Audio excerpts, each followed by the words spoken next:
started horribly. I lost game 1, was white. I lost quite poorly, and always, when you're losing with white, it has tremendous negative effect. And my opponent was Viktor Korchnoi, the man with the most extensive experience in candidate matches in the history of chess. I guess he played more candidate matches, definitely at that time, than anyone else. Guy has been playing candidate matches from 67 or 68.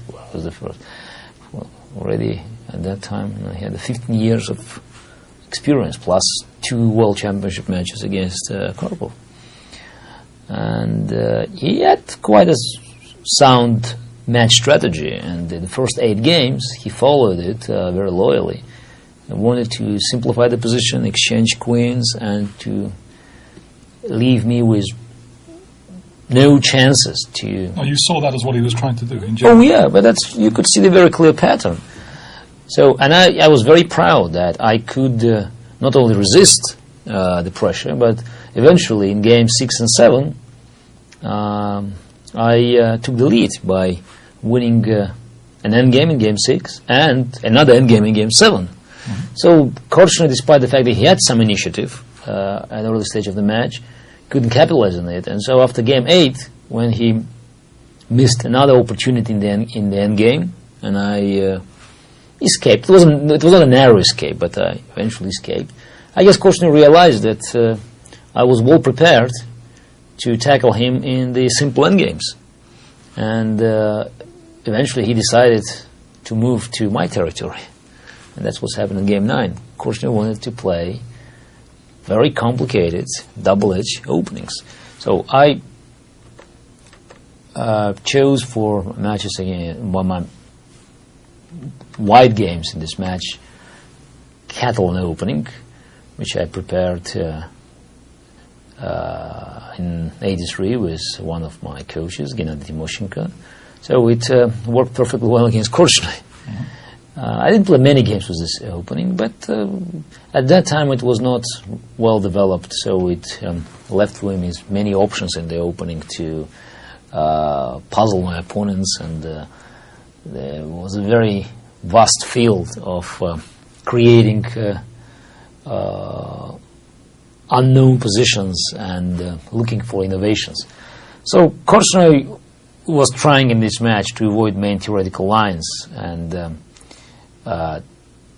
wanted to surprise me with some unusual ideas. But when you try to surprise your opponent in a classical opening, especially if you try to do it with black pieces, it's a very good chance that the quality of your innovation will not be a good one. So you're taking a huge risk, and that's Korchnoi was taking this risk. But was he behind in the match at this point? Yes, at that time he was behind, and he didn't see any other chance but to take this risk. But it was his normal style. I mean, it would be wrong to say that Korchnoi tried to do something that he never did before.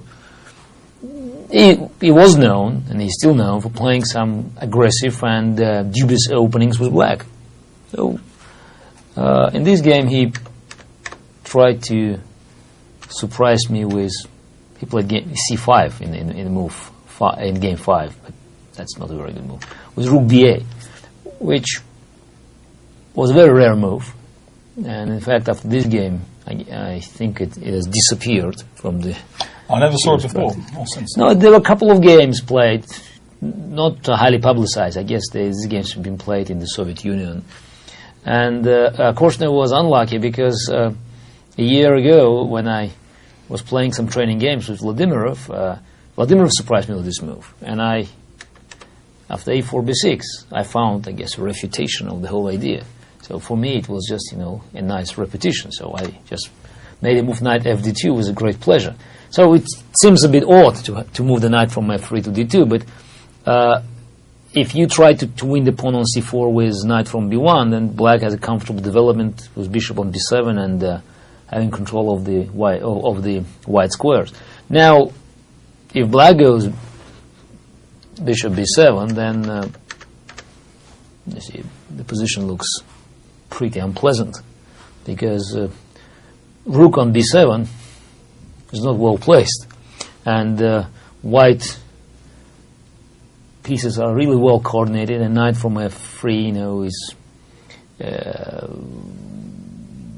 was transferred to a much better position on c4, and black is behind in development and has to fight for a draw, and I don't know whether it's achievable or not. So Korchnoi, again, in accordance with his beliefs, made a very sharp move, e5.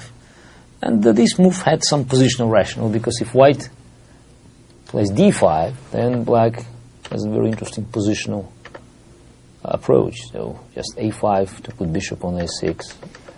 And white has two bishops, but since black pawn moved from a7 to a5, there is no weakness on a7, and very good square on c5 for the knights. Black has no reasons to complain. So I took on c4. Of course, now Korchnoi developed his bishop with a tempi, but black pieces are still discoordinated. So I made a good move, queen f3. So bishop f4 was also a reasonable move. By the way, it's funny to see that I missed something in my commentaries, because after bishop f4, I said bishop b4, queen f3, knight c5, rook d1, and queen e7.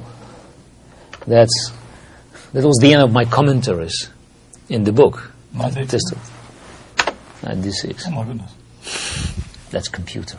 You cannot take on d6 with bishop d6 and bishop c5, and rook on b7 is hanging.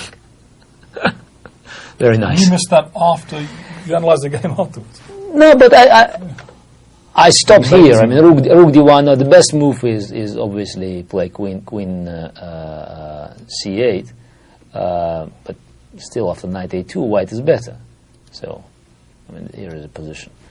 But queen f3 was also a very good alternative. So I think its bishop f4 was playable, but queen f3 just shows that black rook is misplaced on b7. White is pointing out that this misplaced rook and preparing an assault in the center. Now, the queens cannot be exchanged, and then e pawn is ready to march by pushing, black knight from f6, or preparing, the nice square for white knight on d5. So Korchnoi played queen a8. Again, it's reasonable because he's trying to play maybe rook b8 now to exchange the queens. But after bishop f4, I don't know whether Korchnoi considered to play rook b8. And white had a choice of taking on c7 and to have an extra double pawn, but also there was a move simply take on a8, and then black will suffer in the endgame. It's a nice square on d6. E-pawn is suffer a lot. Yeah, suffer a lot. So I guess Korchnoi wanted to prevent this, white pawn is marching to e5. That's why he played a6. And after e4, I had other options like rook a1, but after e4 he played rook a7. So black queen from a8 is x-raying this diagonal, and e5 is not an option. Of course I could play king g2 and then e5 and take on f3. So, and again black will suffer in the endgame. But at this moment, I wanted to have fun because I was confident. I was leading in the match. So where's the fun? Yeah, the fun is I play knight d5.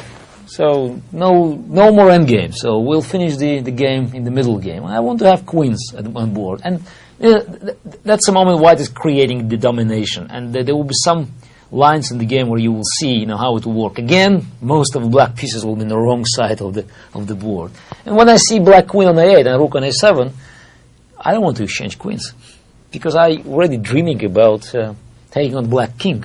So Korchnoi played b5, which was not a very good move. So he could win a pawn by attacking this pawn on d5 3 times, but definitely Korchnoi didn't like this position. So the latest analysis proved that after queen c8, a very important move, black could hold.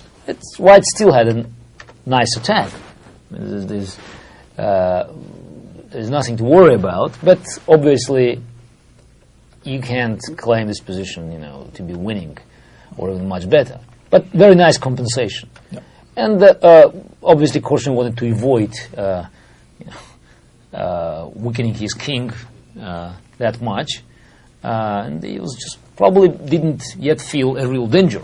He made a natural move, I guess, b5, because his rook on a7, he's trying to activate the rook to exchange pawns on the queen side.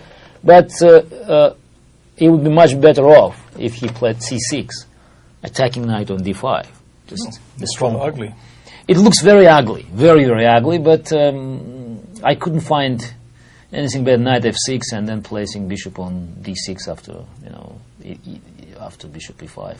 So it's very difficult to play psychologically. You just play queen a8, rook a7, you open your queen, so and then you play c6, and then you weaken square on d6. I guess Korchnoi didn't like the very look of this move. Well, nobody would. But Nobody would, but Black was not in the position to have a comfortable choice. yes. So b5, probably, he thought, White would not have a real opportunity to use these weaknesses, but he was wrong. Knight a5. This is surprising, the change of direction. Yeah, go there because my knight wants to go to c6. So and a5 is the only way there. And after taking on a4, and there were other moves, but now unfortunately c6 doesn't work because I take on f6 and attack the bishop and pawn on c6 is hanging. So b takes a4. Here I made a very good move. I was very proud of rook fc1. This is kind of move that one should be proud of because you don't attack anything. You just simply show that the black pieces are discoordinated. White is threatening knight takes f6 because bishop's hanging on c5, and the bishop cannot move because the knight goes on c6. So it's difficult to find. It's difficult to prove with a calculation, but that's a move you make because you believe it's the right move. So white pieces are suddenly well coordinated, and potentially there could be threats created in any part of the board. Obviously, we now have all the pieces on the queen side, but just see that how white pieces could move gradually to other side of the board, create threats, while the black pieces that are denied the same freedom of movement. So Korchnoi made a decisive, not yet decisive mistake, but as he played bishop d4, and the best chance was to take this knight on d5. But I guess Korchnoi didn't want to take the knight on d5 because then it's very clear white knight comes on c6.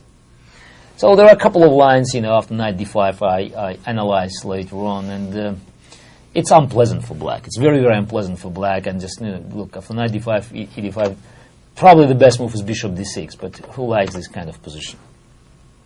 Nobody likes this kind of position. Korchnoi didn't. So I guess he expected, to create certain chances, and he played bishop d4, which sounded, plausible. But again, unfortunately, now white pieces are totally dominating the board. I took on a4. Here was a decisive mistake. He took on b2. But I think there was no defense.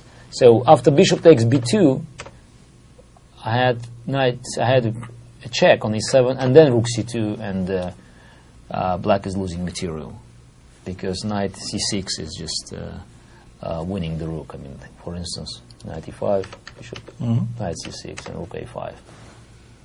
Black is extraordinary. Yeah, extraordinary. That's but the key line is that I couldn't figure it out at the board, but I saw the general frame of white's attack. It could happen if he took on d5 and now to take on b2. And then after rook c2, bishop f6. Very interesting to watch what's happening. Bishop e3, knight b6, rook g4. So, the beginning of the attack. The h5 is the only move. The only reasonable move. h5. Rook e4. Rook e4? Rook e4. Queen takes d5. Rook c5. Queen d7. Knight c6. Rook a8. Bishop d4. Here is the position of super centralization. Black has 2 extra pawns, but white dominates the center so much. Computer work? No, that's already shown in my book. So I just added a couple of nice lines, but that's the analysis that was already there. That was the concept. Total domination. Absolute domination, and the pawns are relevant, and also playing rook g4, h5, rook e4, we got this pawn h5, and that helps us to create mating threats. So obviously, if black takes here, then it's knight e7 and rook takes h5. This is mate. If black bishop goes on d8, then bishop takes g7. Oh, we've seen that move before. Yeah, it's very simple. The nicest line is queen d6. I guess there are a couple of other winning moves, but I'm sure you'll like this one. It's mate. Good lord. It's mate. It is. It's mate, isn't it? It is mate. It is mate. There's no way out of that. It is mate. Yes, it is mate. It is no way out of this. Okay, well, I can show you, for instance, queen e6, knight e7. You will like this. Rook g5, f4. Rook g5. F4. Correct. Correct.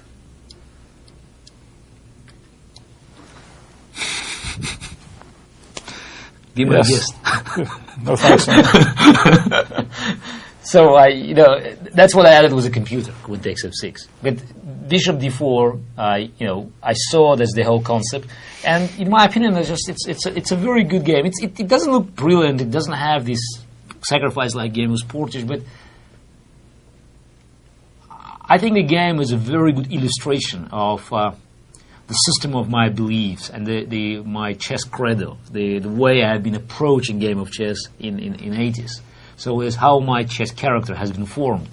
And Korchnoi tried to play risky opening. These variations behind the scenes I hadn't appreciated before. I thought the game was basically decided on the queen's side. I didn't appreciate how much you have this mobility. Oh, yeah, the game was decided there because Korchnoi lost on spot. Yeah. But if he made it the best move, then the game would move to the king side, and then to the center, and then back to the king side. But because white pieces are better coordinated, so you see all the black pieces they are there, but they're guests. They're guest stars. They're not playing. I mean, while white pieces are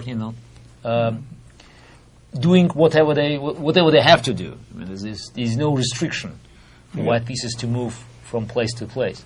So Korchnoi took on b2, and very unfortunate. Now queen e8, desperate attempt, but simply rook takes b2, knight c6. What a tragedy. So white rooks are hanging, but there's no way to win one of the rooks. Queen c1 is impossible because bishop on f4. So queen takes a7. Now e5. Eventually this pawn moved, and now black pieces are pushed to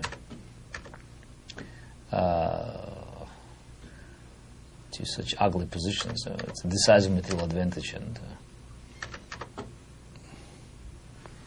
enough with